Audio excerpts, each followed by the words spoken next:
My current welder is a pretty cheap flux core welder. It's the MISC series. I bought it just to have something to start with, but I've understood from a number of YouTube videos and also a friend of mine, thank you David, that you really do need a good stick welder. So when this one was on sale, again at Jula, my favorite hardware store, I thought, well, why not give it a try? This one was, if I remember correctly, something like 1500 or 1700 Swedish kronas, and it was rebated with 2000 Swedish kronas, so it was less than half the original price. So I said, yeah, well, let's give it a try. I read on the reviews that the cables are a bit too short, but otherwise it had really good reviews and good ratings. But then again, for the type of welding that I'm going to do, it's not a problem. I'd rather be dragging this one around than having this in a fixed place. When I get a big welder, then I would want some really long cables for that. But so let's unpack this and give it a quick first impressions. There is, of course, a manual. And a lot of, I'm guessing this is safety regulations, yeah, well, I guess they need to put them there. And then we have a user manual, probably like 2 millimeters thick or something, and it has 2, 4, 6, 8, 7, 20 languages. Not really sure what we can learn from that, but nonetheless, here's the actual contactor or stick holder, the obligatory wire brush, steel wire brush, the ground clamp, and the leads. These feel good. They don't feel cheap. They are actually quite malleable, and it's not that hot in here in my garage, so a carrying handle, I suppose. Let's do it your way then, eh?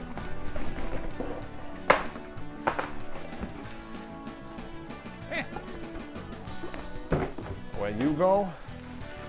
And oh, yeah, it's not a big one.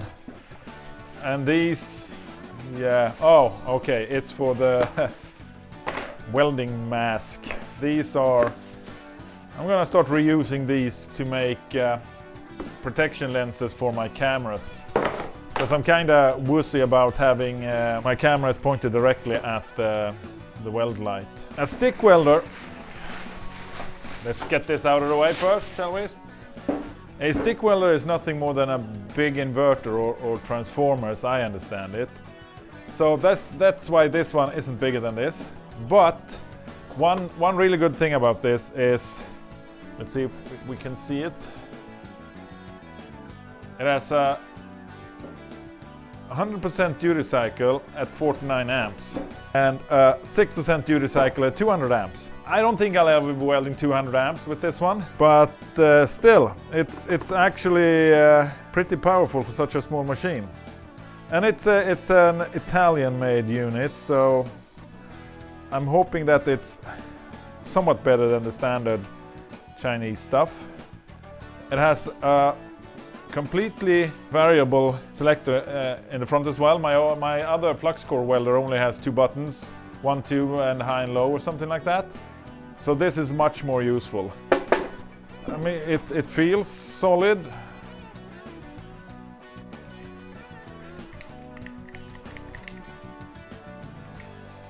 So let's take these apart. Of course, I'm guessing that's the only way to get this one in here.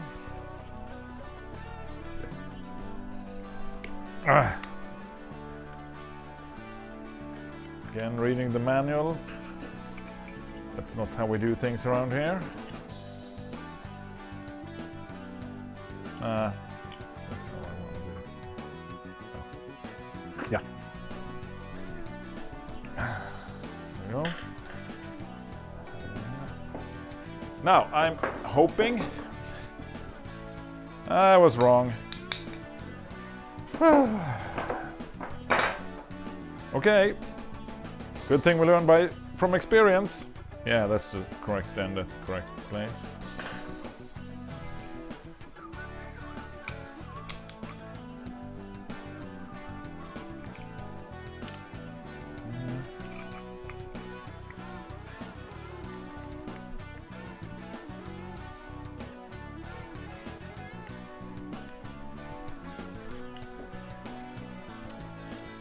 go.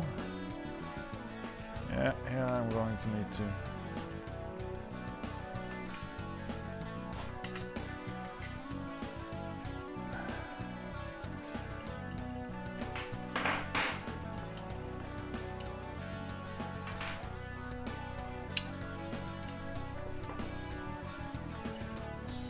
And here's nothing, no sleeve, no anything.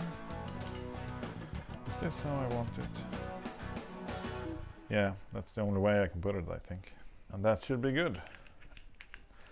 Yeah, and this one, yeah, feels sturdy. It's a good workout. Ow. Shouldn't really matter which one is positive and which one is negative.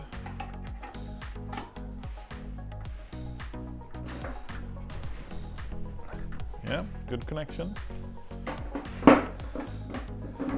And I want to start out with that I'm by no means a welder, as you would understand with me opening with my only welder is a crap, cheap flux core welder. I'm only going by my many years of buying shitty tools and doing manual labor one way or another. I'm gonna... Yeah, this is such a joke. But then again, it's absolutely better than nothing. So if you don't have anything, sure, then why not use this? But for any serious welding, you need a proper welding helmet. Now, my helmet isn't by any means especially advanced, but it fits properly. It has an adjustable brightness knob and it automatically dims as soon as I start welding. So I don't need to think about putting it and then checking and everything. So yeah, and this one's not that expensive, I think 400 or 500 Swedish, something like that. It's not the most sturdy one, but again, it's good enough for what I do. The biggest problem is that it gets way too filthy where it hangs right now. So yeah, let's give this a shot, shall we? I'm going to use this piece of old stainless backsplash from a sink, I think it is. Just to have something to weld on. Normally, welding on wood isn't really that good of an idea. In order to test this welder properly, I'm going to need to weld some really thick material. These are 9mm, if I remember correctly. I'll be welding these to each other, and to this is somewhat thicker, perhaps 12. Yeah, perhaps 12 millimeters.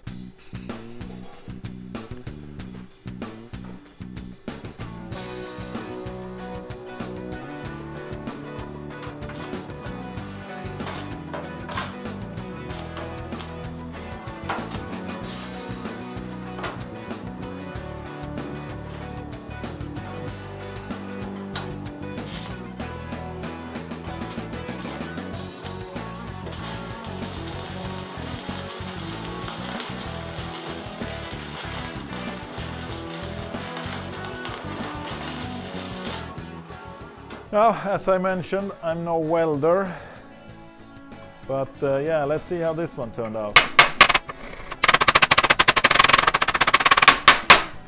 Ow, that sure is a lovely sound, isn't it?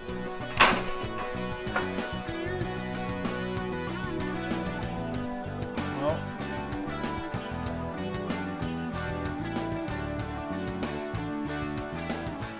seems to be in there at least. Let's see if I can... It wasn't. That was really poor. That was absolutely nowhere. This time perhaps I should leave a bit of a gap for the weld to go into.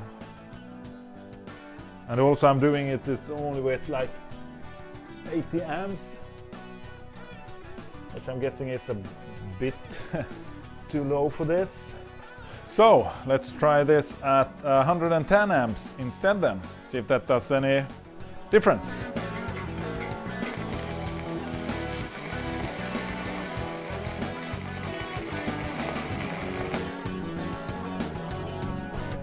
Well, I'm not sure if that's better.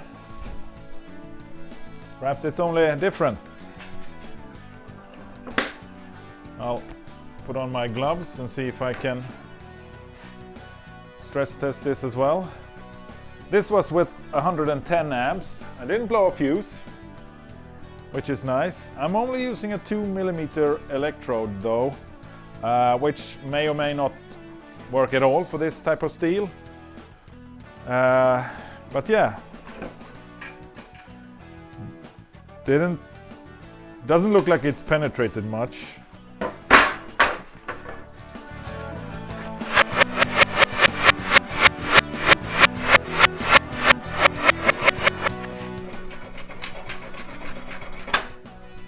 Well, kinda looks semi-decent, but doesn't matter how it looks if it doesn't withstand any abuse. Yeah, I'm guessing this is not the proper electrodes. This kind of feels like cast iron or something. Then again, I suck at welding, so that could be it. Let's give this another shot, shall we?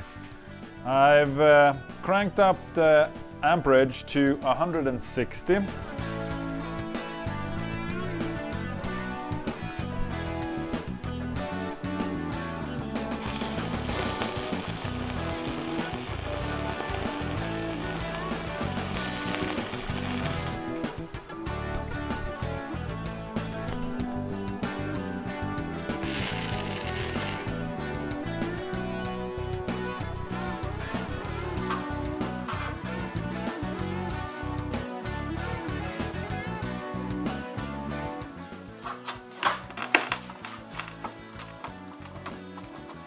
Yeah, this was more like it. Yeah, it's still bendable. But yeah, now we're cooking. Oh.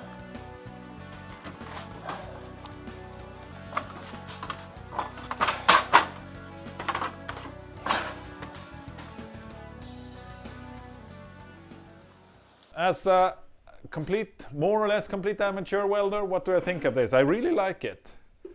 It's a nice little machine.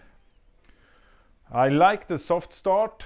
My dad has an older stick welder, which is a lot less refined, and the electrode sticks almost all the time when you try to start a weld. So you keep on bashing it, trying to get it going, and then keep on. This worked really nice. It seemed to chug along without a problem at 160 amps. I will probably try it at 200 amps as well, but not right now. I have no need for it. So it's a nice little machine, lightweight. I'm not sure if I would have paid 3,500 Swedish for it or whatever it would be full price, but for the price I got it, around 1,700, I'm really happy with it, and I'm glad it has a reasonable duty cycle. I mean, what was it, 4%? 6% at 200 amps. That's not really good, but it can do it if it needs to. I'm probably gonna be around 80 or 100 amps most of the time with this one, because I never, actually, if I ever weld anything like this, I'm not really sure what I'm doing. Engine mounts for my Buick, perhaps? I don't know. So yes, I really like it, and I'm hoping to be able to use it more and more. Thank you very much for watching. I hope you enjoyed this video. Stay safe, and I'll see you in my next video. Bye bye.